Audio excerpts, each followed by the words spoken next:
Assalamualaikum warahmatullahi wabarakatuh.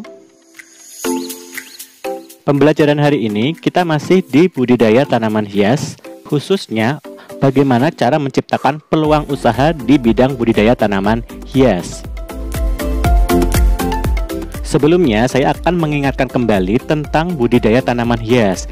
Budidaya itu apa, tanaman hias itu apa, kemudian kita rangkai. Nah, budidaya tanaman hias bisa dikatakan sebagai kegiatan untuk memproduksi tanaman hias atau bagian tanaman hias melalui pembibitan sampai panen, bahkan hingga sampai pasca panennya seperti apa. Selanjutnya, wirausaha di bidang budidaya tanaman hias. Apa yang diperlukan ketika ingin berwirausaha di bidang budidaya tanaman hias? Jadi, kita harus jeli dalam mendesain budidaya yang akan kita lakukan. Jeli di sini dapat diartikan berbagai macam. Salah satunya yaitu memilih jenis tanaman yang akan dibudidayakan.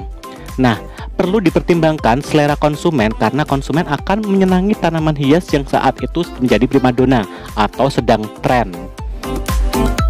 Jeli dalam arti lain, kita harus jeli dalam merencanakan waktu panen. Nah, ini hubungannya dengan apa? Hubungannya dengan pemenuhan kebutuhan konsumen pada waktu tertentu.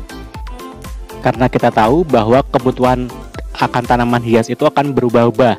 Jadi kadang permintaan tanaman hias itu meningkat pada waktu-waktu tertentu, kadang juga mengalami penurunan pada waktu tertentu. Itulah pentingnya merencanakan waktu panen untuk budidaya tanaman hias. Selanjutnya yaitu menjadikan hobi sebagai peluang usaha. Seperti yang kita tahu, banyak orang yang memulai usaha berawal dari hobi. Begitu pula dengan usaha budidaya tanaman hias. Nah, kita bisa memulai usaha dengan modal kecil dengan skala rumahan. Misalnya usaha penyewaan atau pemeliharaan tanaman hias yang dilakukan oleh beberapa hotel atau gedung-gedung besar. Selanjutnya, memulai wirausaha di bidang budidaya tanaman hias. Apa yang sekiranya perlu dipersiapkan ketika ingin memulai usaha? Nah, mulai dengan tanaman yang mudah. Kenapa harus memilih tanaman yang mudah? Ini nanti hubungannya dengan resiko kegagalannya. Jadi, memilih tanaman yang mudah dibudidayakan sesuai dengan kondisi wilayah tempat tinggal, sehingga nanti resiko kegagalannya akan rendah. Setelah tanaman yang sekiranya itu mudah dibudidayakan itu berhasil, kita bisa meningkatkan jenis tanaman-tanaman yang mulai agak susah untuk dibudidayakan. Selanjutnya yaitu memilih jenis tanaman hias yang akan populer. Bagaimana cara kita mengetahuinya? Kita dapat melakukan survei atau wawancara langsung pada konsumen tanaman hias untuk mengetahui jenis yang akan populer di masa yang akan datang. Selain itu, kita juga bisa mencari sumber-sumber lain seperti internet sebagai bahan referensi untuk jenis tanaman hias yang akan populer di kemudian hari. Selanjutnya yaitu memilih tanaman hias yang permintaan konsumennya stabil. Nah, untuk hal ini kita perlu mengetahui jenis tanaman hias yang permintaannya relatif stabil sepanjang tahun. Kita bisa melakukan wawancara seperti tadi, atau bisa mencari data tentang penjualan tanaman hias melalui berbagai sumber. Contohnya melalui searching atau televisi atau majalah. Selanjutnya yaitu membangun hubungan kerjasama dengan pelaku budidaya. Nah, dengan adanya kerjasama ini, sesama pengusaha bisa saling bertukar informasi tren yang akan muncul dan secara bersama menentukan kesepakatan harga suatu tanaman hias.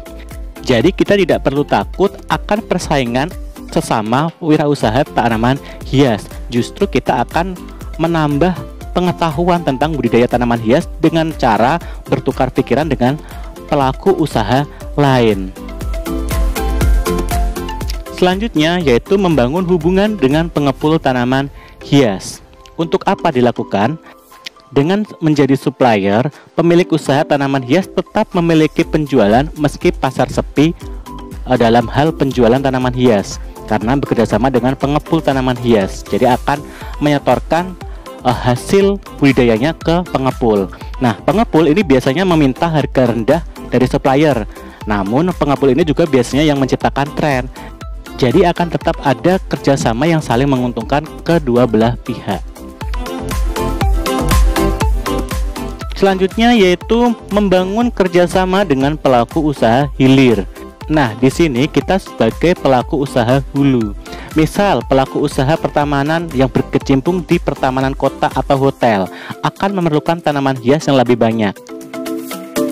Oleh karena itu, pelaku usaha hilir pastinya akan mencari dan memilih membeli tanaman hias dari pelaku usaha hulu. Kenapa? Pastinya harga dari pelaku usaha hulu harganya lebih murah dibanding dengan harga yang dipatok oleh pemasok atau pengepul tanaman hias.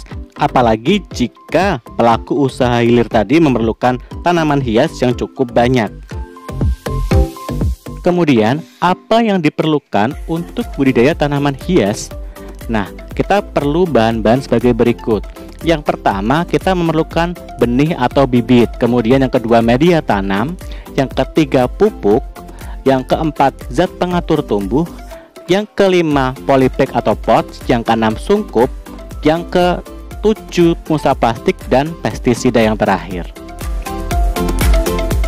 Nah, kita mulai dengan kegiatan budidaya tanaman hias.